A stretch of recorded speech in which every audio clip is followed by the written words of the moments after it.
There's an idea people love to repeat because it makes them feel heroic. Beauty is just a social construct designed to oppress us. It sounds revolutionary, like something you'd hear whispered at a protest or printed on a tote bag next to a cat wearing glasses, but it's incomplete.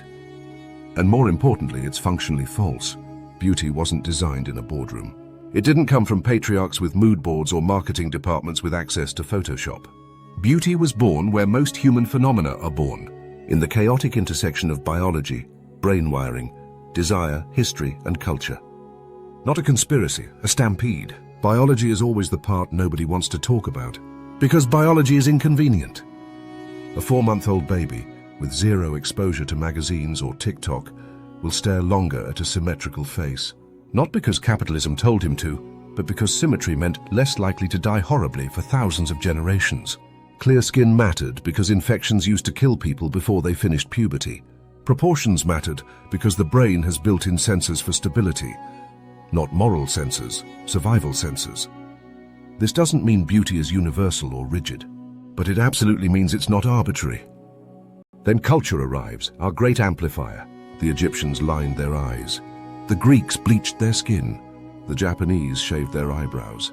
Europeans wore wigs with the structural integrity of wedding cakes. Culture is the original Photoshop, just done with herbs, charcoal, and bad lighting.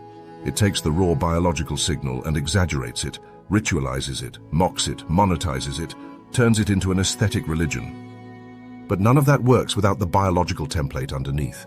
The ideological reductionists hate this part.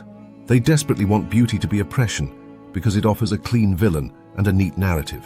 Everything becomes systemic, intentional, conspiratorial.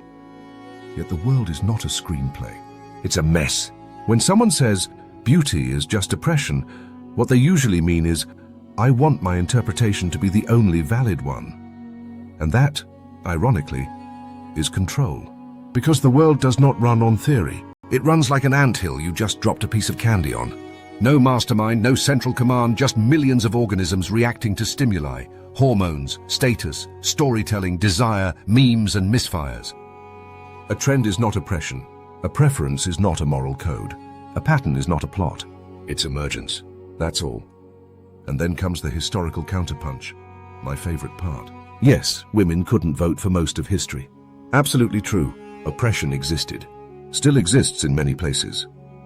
But explain Cleopatra. Explain Wuzetian. Explain Elizabeth I.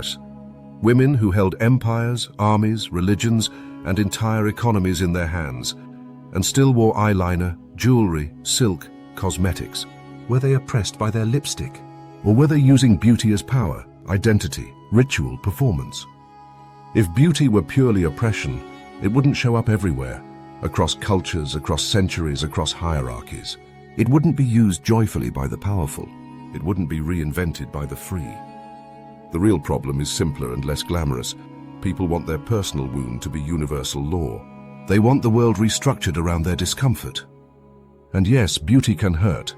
Pressure exists. Insecurities are real. But making your subjective pain into an objective rule for humanity is not liberation. It's dictatorship with glitter. Which brings us to the final, delightful truth. You can wear heels, or not. Wear makeup, or not. Grow a beard that looks like a failed Kickstarter project, or not. Beauty isn't a moral requirement or a political betrayal. It's not oppression or salvation. It's simply one of the most complex, emergent, chaotic systems humans ever created by accident.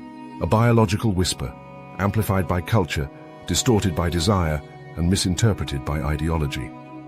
Not a prison, not a conspiracy. Just the universe doing weird universe things through human faces.